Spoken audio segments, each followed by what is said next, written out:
The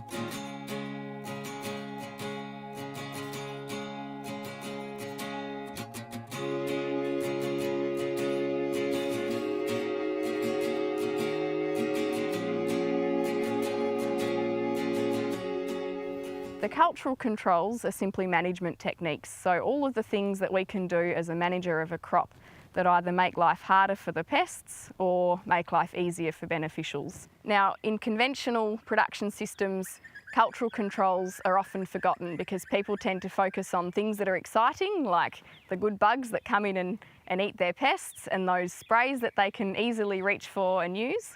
But in an organic system where the list of sprays that you can use is much more limited, cultural controls tend to be some of the most important and effective tools that you've got up your sleeve to help manage pests.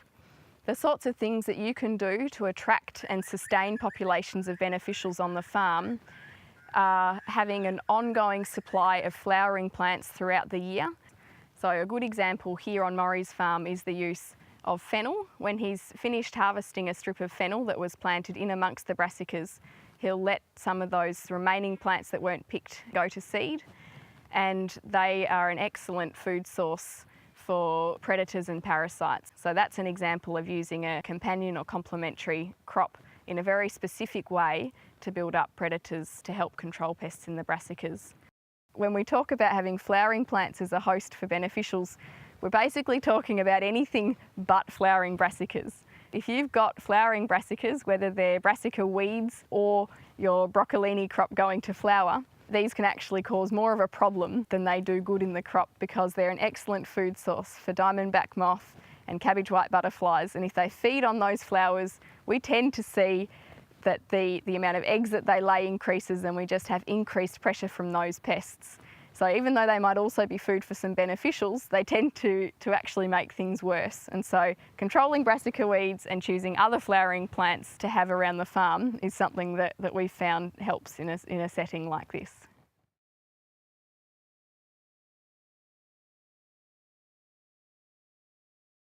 Okay, so in this paddock we can see an example of how a sequential planting can help with the management of pests.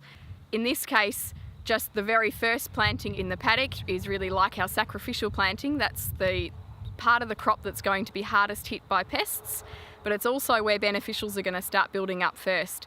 And as we move across the crop from these older plants right through to these vulnerable little seedlings that have just been poked into the ground, we end up seeing less damage from pests in the younger plantings because of the build-up of beneficials in the older part of the crop.